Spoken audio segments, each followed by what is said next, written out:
Hi everyone, and welcome back to Tarot for You 444. It's really lovely to have you with me again. And I don't know, I just had this inspiration to come and talk about divine masculine because he wants to say something, but he doesn't want to say it. Do you know what I mean?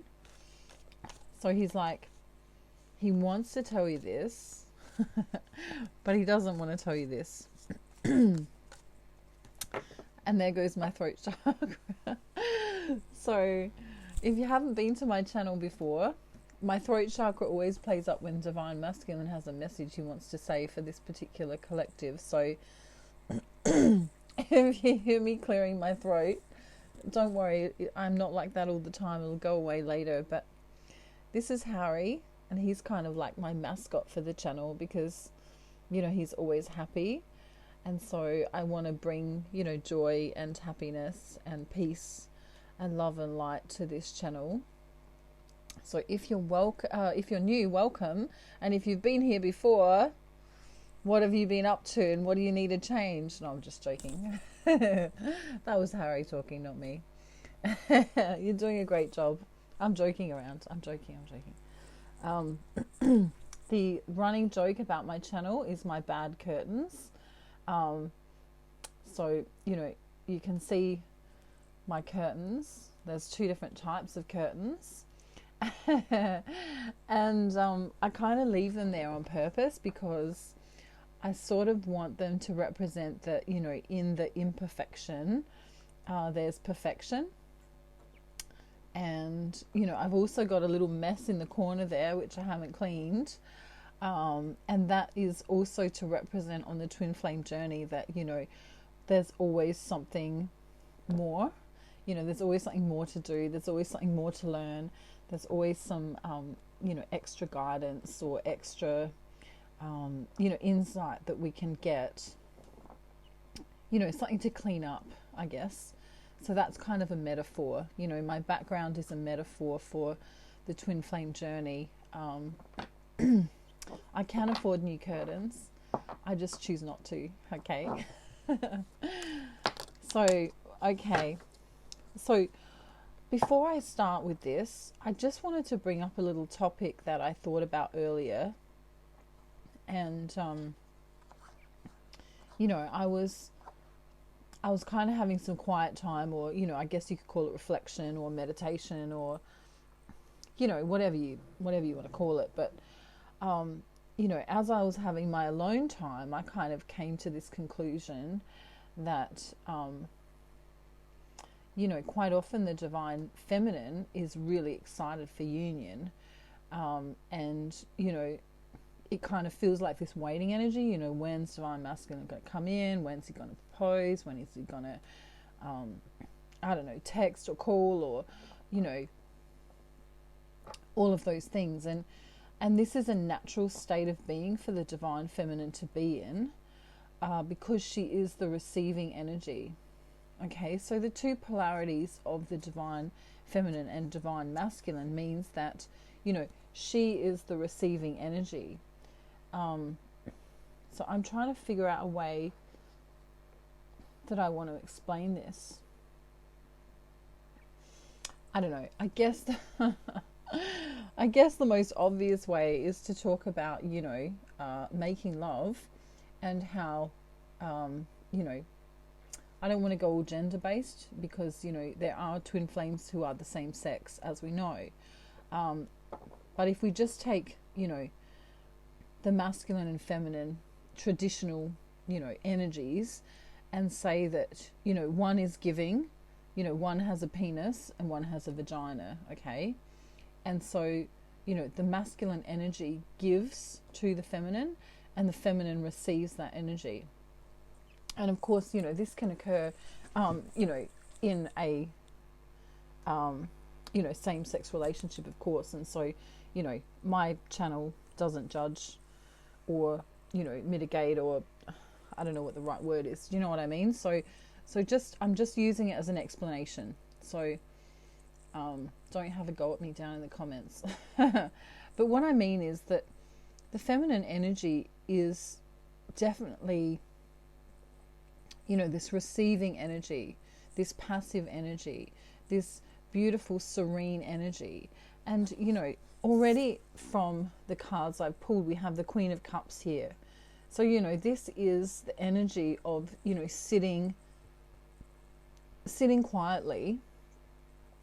It's that meekness, that excuse me, that humbleness, that willingness to serve, and not in a traditional 1950s kind of way, but in a way that she wants to do it because she loves divine masculine. So there's that thing in the 1950s where I'm just using that as an example. Let me just have a sip of tea. Okay, so in the 1950s, traditionally, the women cooked and cleaned and polished the shoes and did the laundry and all of that stuff. And that's okay if the feminine wants to do that, or the masculine wanted to do that. You know what I mean? But traditionally, we're brought up thinking that that's the role of the female energy. And that's neither right or wrong, in my opinion, which is only my opinion. However, if you love someone and you want to nurture someone, then you don't mind doing things for them. So, what I'm suggesting is that if the feminine plays a role of being passive, of being meek, of being loving and caring and understanding, then even though it's a sort of so-called traditional role, if she does it willingly, then it actually brings the masculine in even more, because men are looking for someone to make them feel strong. So when the feminine can be this nurturing energy, be this loving energy, because she wants to be, not because she's forced to be, then it can be a very beautiful thing, because the masculine will be giving his time, giving his work, giving his all, perhaps traditionally even bringing in the money kind of stuff, right? Or giving her compliments, or giving her love, or giving her nurturing, in a masculine kind of way. And then the feminine can then receive all of that. And in the receiving of that, she can then give back in her gentleness. So it kind of becomes, this cycle, like, I guess the best way I could describe it is if we had a tree here, okay, and, the masculine pours down the rain onto the feminine, okay? So he's the rain, he might bring in the money, or he might bring in, the sexual intimacy, you know what I mean? Like that powerful kind of, sexual energy. And so she then receives it. But then she gives back in the way of nurturing. So then, her roots come down into the soil, all right? And she replenishes him with the leaves or with the fruit of her, which could be, her cooking, or her, her gentle hands massaging him after a hard day at work, that kind of thing. And that's not to say that the masculine can't do that for the feminine, but it just really works beautifully, because, it's hard to explain, but the feminine energy is the nurturing energy, is the more serene energy. And so, when she allows the feminine to give to her, then she automatically wants to give back to him, and then he automatically wants to give to her, and it becomes this cycle. So it's like the rain comes down, washes into the roots of the tree, and then up here, pops up some flowers, you know what I mean? And so it ignites the masculine even more to work even harder at keeping the relationship beautiful. And then the feminine nurtures him back. And, it's this beautiful cycle that keeps going on and on and on. And in fact,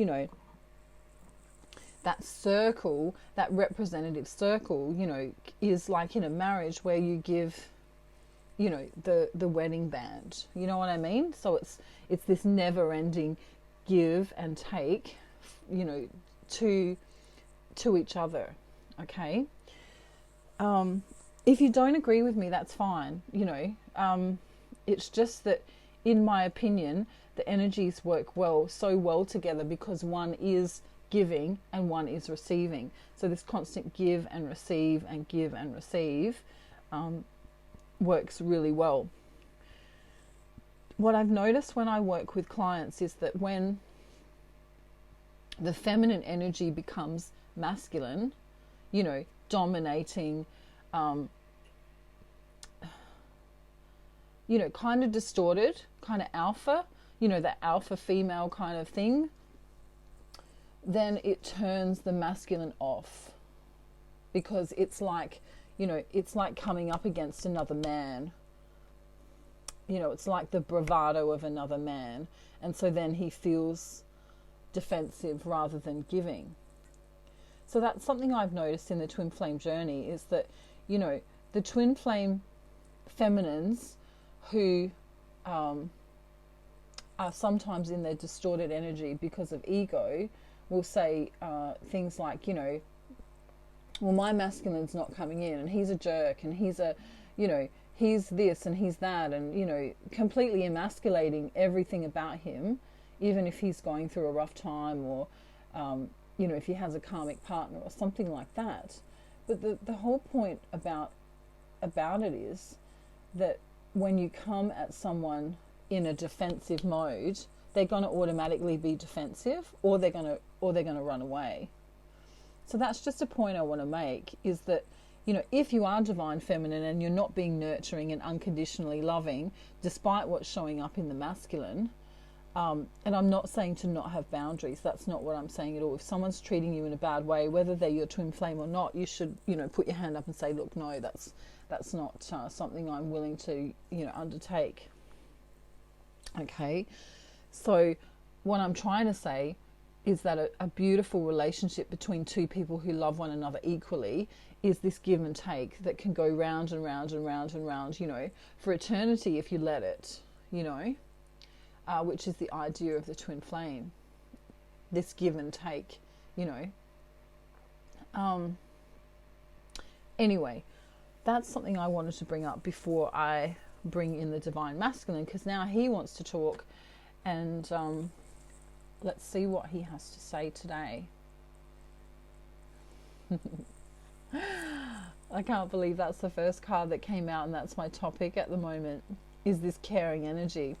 Okay, so, you know, he's saying, I need someone that's loving and caring. I need someone honest and very devoted. I need someone who's wise. I also, you know, don't mind if divine feminine's successful too, but he still wants that nurturing. You know, on a physical level, he still wants nurturing. On an emotional level, he still wants nurturing. He doesn't want to be emasculated. He doesn't want to be told, you know, if you did come into union and you were together, you know, he doesn't want to be told things like, you know, well, how come you came home late, or how come you were, you know what I mean? He doesn't want nagging. He doesn't want that. He wants unconditional love. And it works both ways, of course. So this is coming up here in the reading. You know, he's saying, if we're together, I don't want a traditional kind of relationship where, you know, I'm in control and you're not in control. I want it to be, you know, this Two of Cups energy where we're both equal. Okay? But within that equality, he also wants the nurturing of the feminine. You know, he also wants his face rubbed. He also, you know, wants to be received. You know, men automatically have that warriorness about them. You know what I mean? That you know, ooh, I'm, you know, I don't know how to do it, but you know, that it's a little bit caveman attitude, you know, like, I want to take care of my girl. I want to take, you know, I want to bring the money in. I want to, you know, I want to hunt. You know, they want to be the hunters, okay? And so they want to give to divine feminine in that way, even if she's not particularly into that. It's just the way, you know, the masculine energy is. You know, it was kind of created that way because it makes them feel good. It makes them feel good to work hard and bring home, you know, the money, or bring or gift, you know, divine feminine with lingerie, or, you know, it's that giving energy. They want to be giving. And so then if divine feminine comes in and says, well, you know, what did you give me that for? Or how come you bought me, you know, I don't know, that t-shirt in red when you know I like blue better. That's emasculating him, okay? That's making him feel that he did the wrong thing. So if someone gives you a gift, whether you like it or not, you know, you should be polite and receive it and say, wow, thank you very much. You know, even if you don't like it, you know, just out of common, I mean, that's just common courtesy. Anyway, all right. So I might have to timestamp it. 16 minutes, okay. Reading starts at 16 minutes, everyone.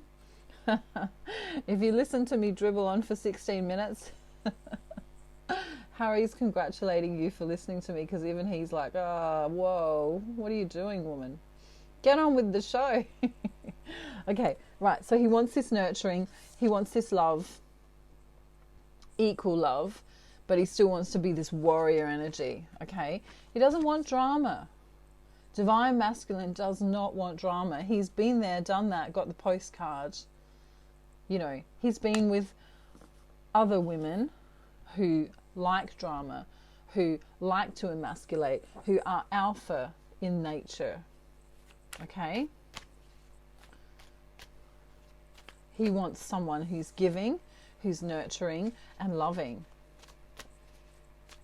Whether he's like that or not, he wants that. That's, you know, this is the difference between someone you want to have a fling with and someone you want to marry or have union with, if you don't believe in marriage, right? You know, he wants to be able to come home to someone who loves him and cares for him unconditionally. He doesn't want drama. He doesn't want to be emasculated. He doesn't want to be asked, where has he been? You know, why did he come home 20 minutes late? If he wanted someone to nag him, he could, you know, go and live with a family member perhaps, you know. So I'm just bringing that up. All right, I promise I'll be quiet about it now. My lip is sealed. I just want to make a point. That's why so many marriages fail. That's why so many dating relationships fail. There needs to be the masculine and the feminine energy. Even within same-sex relationships, there needs to be that. Okay, so he wants a success with this union. Okay, he wants success here. As we know, he thinks of the divine feminine as this nurturing and loving energy. You know, perhaps you're not fully together yet. Perhaps you're still at a distance. Perhaps he's never, you know, for some of you, he's never even met you in person. You're still having an online relationship. Okay, that's for some of you.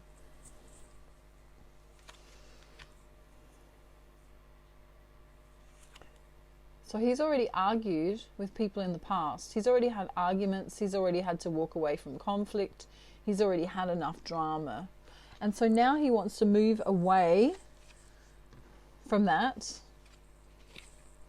and including other women. He not only wants to move away from drama, which is so funny because that's what I was talking about before I even knew what the cards were. That's a synchronicity. Okay, so he wants to move away from drama and any other woman that's trying to text him, call him, you know, date him. He's not interested. Not interested in the slightest. We've already had the Two of Cups come up. He wants an understanding between two people. It's like that fairy tale that you see on TV. He wants that. You know, we always think divine feminine is imagining that, but he's imagining that too. He's imagining loving someone with his whole heart. He wants to belong. You know, he's in his higher heart.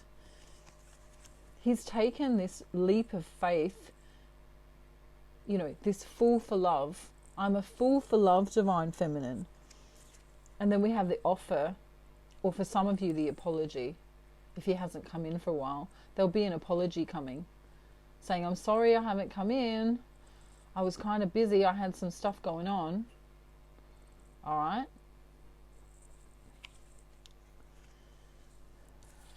There's this feeling of, you know, wanting complete happiness, achieving dreams, feeling complete. You know, this is what he wants. This is what he's wanted for such a long time. And, you know, it's a very auspicious time.